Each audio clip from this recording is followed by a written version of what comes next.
Bonjour à tous, on commence avec 20 minutes et sa question à 2 milliards. 2 milliards, c'est le déficit de la branche famille. Comment le résorber ? Jean-Marc Ayrault doit dévoiler ce lundi matin une réforme de la politique familiale. Soit on touche aux allocations, soit au quotient familial. Objectif, d'après la ministre de la Famille, faire une politique plus juste. Ce n'est pas l'avis du Figaro pour qui Hollande veut faire payer les familles. Et toujours les mêmes, ce gros million de Français des classes moyennes, ni riches ni pauvres, que l'on ponctionne à tout va, écrit dans son édito Gaëtan de Capelle.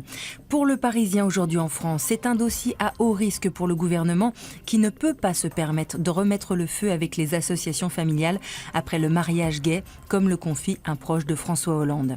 700 000 foyers seraient concernés par cette réforme. À lire dans La Croix des témoignages de parents et notamment celui de Martine, mère de 4 enfants aux revenus modestes. Pour elle, pas question de raboter les prestations pour les plus riches car les allocations, c'est la juste rémunération du métier de maman.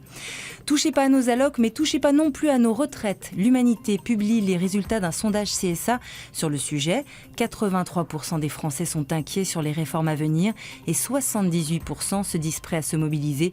Pour eux, ce sont d'abord les revenus financiers qu'il faut taxer.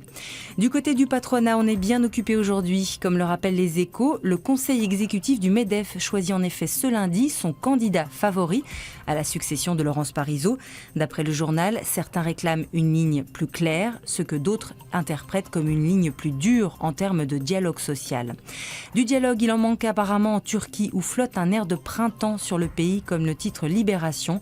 Pour certains, cette révolte est plus proche du mouvement des indignés que des printemps arabes. Elle se nourrit, cette révolte, d'abord du rejet d'un homme pris par l'ivresse de son propre pouvoir. Libération revient aussi sur le début du procès de Bradley Manning. Ce GI américain de 25 ans est accusé d'être à l'origine des fuites sur les dérives de l'armée américaine. Considéré comme un des plus grands traîtres de tous les temps par sa hiérarchie, il a pourtant, selon un juriste, fait ce qu'il devait faire après avoir été le témoin de crimes de guerre. Il ne devrait donc pas être poursuivi.